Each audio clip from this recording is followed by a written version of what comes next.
Hey there, I'm a DIY track guy. This is my humble garage, and today we install the finest quality eBay trunk spoiler and also replace the trunk.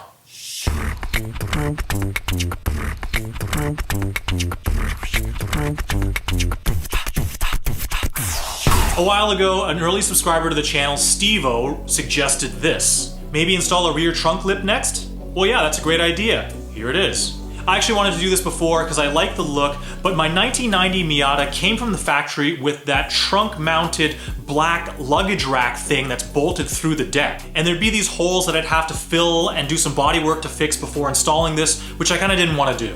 So my bright idea was to buy this rust-free trunk lid off a local parts car, but you may have noticed that it's the wrong color, and there's some huge dents in it, and this aftermarket paint job is flaking off quite badly. So I'm gonna have to do some body work to it, which, wait, shit. And let's take a closer look at this eBay trunk spoiler. It seems to be made from the highest quality and thinnest plastic.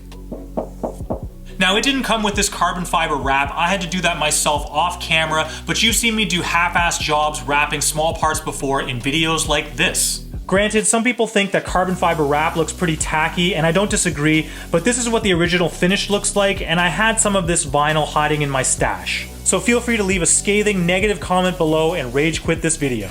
Luckily, the worst dent in this trunk is actually in this area here, and we got a smaller dent over here. When we line up the spoiler like so, it actually covers this dent completely, but this one's still exposed. And this is the point I should probably remind you that this is a DIY job. I'm not a bodywork expert or an expert at anything for that matter, and the best I can hope for this is probably an 8 out of 10, meaning from 10 feet away, 8 people would say this looks like trash.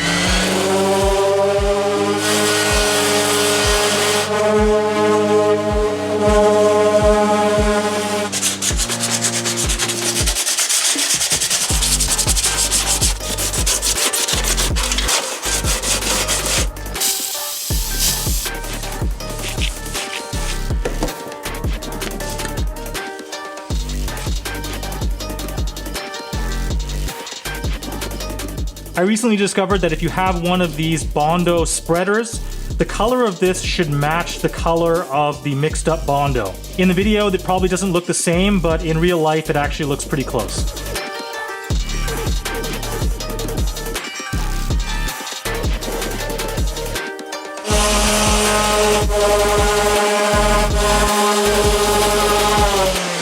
So after a bit of sanding, we can see that we're low in the middle here. It was a bigger dent, so let's go ahead and put on another layer of Bondo.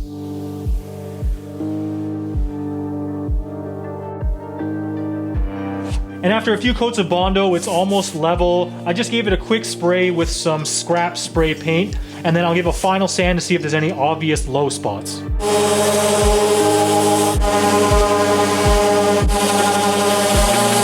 And here we are after sanding with 220. It's not perfect by any stretch. Thankfully, the majority of this will be covered up by the trunk spoiler. So let's go ahead to the next step and give this a quick coat of paint. Here we are in my janky temporary paint booth again. Watch me paint something else poorly over here. I'm just gonna wipe this down with acetone and give it a quick spray.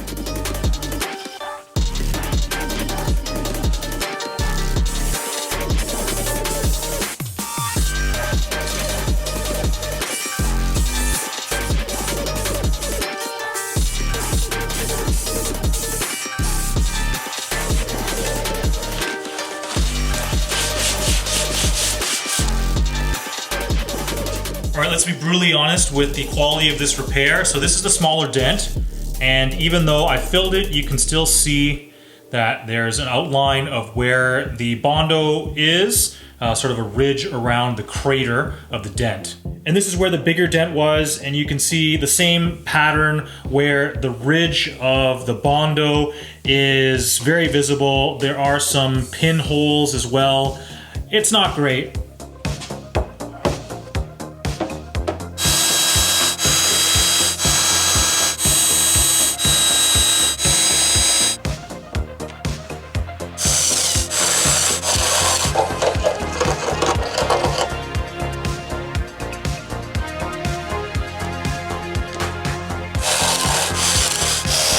Someone once commented that I'm doing it all wrong when it comes to this kind of stuff. You're supposed to drill holes, cut stuff, do body work before you paint. But in my defense, I forgot until just now. I have these generic M6 dress-up style bolts and washers that I'll use to secure the back of the trunk spoiler to the deck lid. We're just kind of test fitting it now to make sure that everything lines up. So this is what it's going to look like. Let's figure out what to do about securing the front. The leading edge of the spoiler has two of these threaded inserts, which are also M6, and we just need to drill some holes that line up. So what we've done here is use this green tape with the sticky side out and put a mark where the threaded insert is.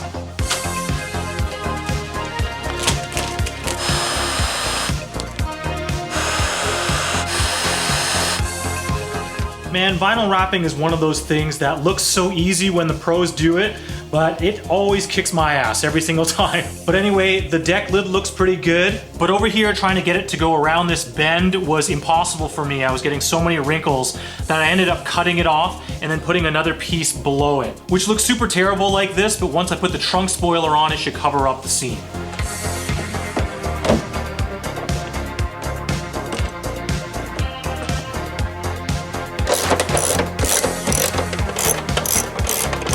The vinyl on the trunk turned out pretty good. On the flat section up here, there's little or no wrinkles visible, and that nasty looking seam is hidden nicely by the spoiler. I know most people would probably use 3M mounting tape to stick this to the deck lid, and that works great if it's not vinyl wrapped. But because this is, and I didn't mind drilling more holes through this spare trunk lid, this is actually secured really well using those two bolts into those threaded sleeves on the leading edge of the spoiler. And to remove the old trunk, we'll first need to remove the third brake light and its wiring, as well as these 4 nuts that are holding it to these hinges. The third brake light is held in by 2 10mm nuts on studs, as well as a little bracket with a Phillips head screw that I guess prevents it from moving around?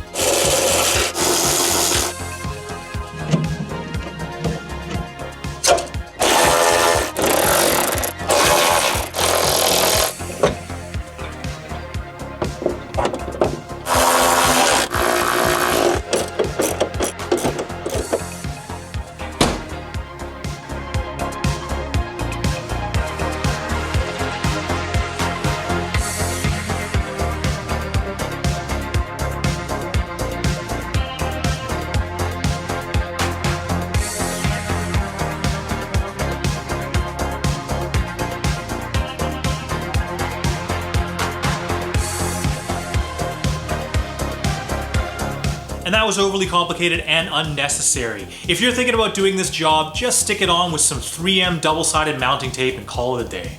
And we got through that without mentioning aerodynamics or downforce even once. Oh my god, the downforce!